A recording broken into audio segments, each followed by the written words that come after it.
हमारी इज्जतें भी हुजूर की इताअत में, हमारी बुलंदी दरजात भी हुजूर की इताअत में, हमारी निजात भी हुजूर की इताअत में। किताब लारेब कुरान मजीद ने कई हवालों से हुजूर की उम्मत की तरबियत की है, लेकिन सबसे ज्यादा जोर अकीदे पे दिया है। अगर अमल के हवाले से 300-400 आयतें हैं तो अकीदे के हवाले से कई हजार आयतें हैं। आप सिर्फ अकीदा क़यामत और कब्र और आखिरत को देख लीजिए, आपको 1500 से ज्यादा आयतें मिलेंगी। अकीदे तौहीद, अज़मत रिसालत को आप देखिए तो आपको हर कुरान के 2-3-4 रुकुओं के अंदर भी और उसके बाद कुरान किसी किस्से या वाक़े को बयान करेगा, फिर मुड़ के उसके तनाजुर में अकीदे पे आ जाएगा, जिससे हम लोग ये समझते हैं कि अकीदे का दुरुस्त होना ये बहुत ज्यादा जरूरी। और उसके बाद कुरान ने आमाल सालिहा पर जोर दिया है, क्योंकि इसी के जरिए से किसी भी मुसलमान की शख्सियत निखर के सामने आती है। हुजूर असले कायनात हैं, मंबे फयूज़ व बरक़ात हैं, मंबे हिदायत व हिकमत हैं। आप ही हैं वो जिन्होंने हमें अल्लाह की तौहीद की खबर दी, और आप ही हैं वो जिन्होंने हमें कब्र, क़यामत, हशर सब कुछ बताया। जिस नबी ने हमें अल्लाह के एक होने का बताया, जिस नबी ने हमें कब्र क़यामत का बताया, जिस नबी ने हमें वहदानियत खुदाबंदी के हवाले से एजुकेट किया, उसी नबी ने चंद बातों पर अपनी उम्मत पे बहुत ज्यादा जोर दिया। आप हैरान होंगे कि अल्लाह के रसूल ने नमाज और रोजे पे बड़ा जोर दिया है, लेकिन इतना जोर नमाज और रोजे पे नहीं दिया जितना अपनी अहले बैत के हक पे दिया। वो अलग बात है कि हमारा मिजाज ये हो गया कि हम मिसवाक की फजीलत पर तो चौकों और चौराहों में दर्स शुरू कर दें, हम पगड़ी और इमामे के लिए तो जंगो किताल बबा कर दें। हालांकि ये बिल इत्तेफाक ये उमूर सुन्नत है, इनके तर्क से किसी को आप जहन्नुमी नहीं कह सकते। सुन्नत है, सवाब का काम है, और हुजूर की हर सुन्नत पे हम कुर्बान। लेकिन सवाल यह पैदा होता है कि क्या हुजूर ने मिसवाक और इमामे और दीगर सुन्नतों पे ज्यादा जोर दिया या अपनी अहले बैत के हक अदा करने पे ज्यादा जोर दिया? एक दो नहीं है, आमतौर पर ये जितने मदारिस में उलमा और तलबा हम लोग पढ़ाते रहे वो पढ़ते रहे, हमने भी पहले पढ़ा। एक जर्नल सा कानून बयान होता है कि साहिब शरीयत जिस आर्डर को बयान करके उसके साथ वईद बयान कर दे कि अगर यूं ना किया तो यूं हो जाएगा, वो वाजिब होता है, और अगर और ज्यादा जोर दे तो फर्ज। बंदगाने खुदा, अल्लाह के रसूल ने तो कौन सा खुतबा है, कौन सा मकाम है, कौन सा वो बड़ा इज्तिमा है कि जहां अल्लाह के हबीब ने अपनी अहले बैत की अजमत को बयान नहीं किया, और जहां उनके हक की हिफाजत के लिए अल्लाह के रसूल ने आवाज को बुलंद नहीं की।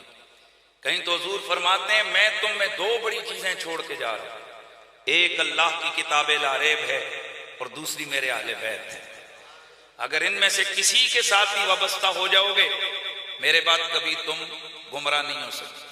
और कहीं आप डरा कर जा रहे हैं, डरा रहे हैं, अल्लाह अल्लाह डरा रहे हैं, हुजूर डरा रहे हैं, उज़क्किरुकुमुल्लाह फी अहले बैती, मैं तुम्हें अल्लाह याद करवा रहा हूं अपनी आल के मामले में, अल्लाह याद करवाऊं तुम्हें अपनी आल के मामले में।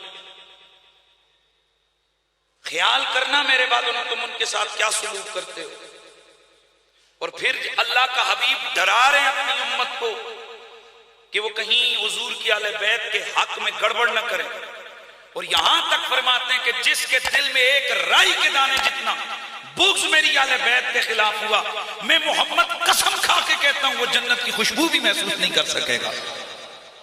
और कहीं वही अल्लाह का रसूल फरमाते हैं कि जो इस हालत में मरा कि उसके दिल में जर्रा बराबर भी आले बैत का बुग़्ज़ हुआ, उसका इख्तिताम यहूदियों के साथ होगा, वो यहूदियों के मरेगा। मुझे बताइए उसको इतने साल जहन्नुम में जलाया जाएगा, ये बड़ी वईद है, ये बड़ा डरावा है, या वो काफिर होके मरेगा ये बड़ा डरावा है?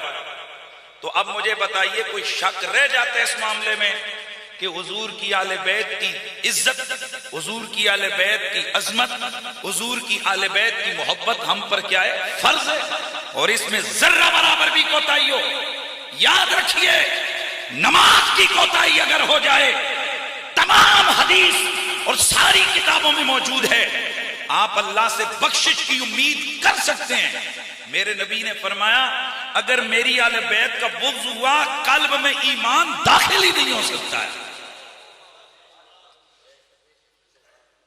भाई आपको समझ नहीं आई मैंने क्या कहा? नमाज रोजा ज़कात का सारा मसला होता है किस पर? बोलिए ईमान पर, डिपेंड करता है ईमान पर। ईमान हुआ तो नमाज रोजे का फायदा है, और ईमान डिपेंड करता है। मेरे नबी की हदीस एक नहीं कई तुरक से हुजूर ने फरमाया लन यदखुल क़ल्ब रजुलिल ईमान, हरगिज़ बंदे के दिल में ईमान दाखिल ही नहीं हो सकता हत्ता युहिब्बुकुम। या मुखातब हुजूर के आले बैत हैं, और वाकया सबको पता है कि हुजूर के चचा हैं। उन्होंने अर्ज की या रसूल अल्लाह ये लोग हमें देख कर ना ये मुंह बना लेते हैं। तो हुजूर ने फरमाया जब तक तुमसे ये प्यार ना कर लें इनके दिल में ईमान दाखिल ही नहीं हो सकता।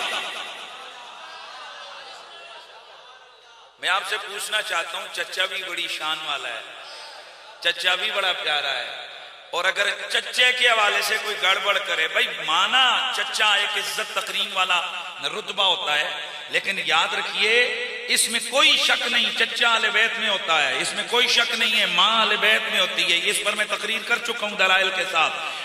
चच्चा के बेटे आले बैत में से होते हैं, वो मैं तकसीम कर चुका हूं। आले बैत सुकना कौन होते हैं, हाँ वो सारा आप हजरात को मालूम है, वो मैं पूरी बात कर चुका हूं। बेशक हम मानते हैं कि ये आले बैत के घराने में से हैं, पर आले बैत में बिल इत्तिफाक जो रुतबा और दर्जा मेरे हुजूर के जिगर के टुकड़े सैयदा ज़हरा पाक को हासिल है वो किसी और को हासिल नहीं है।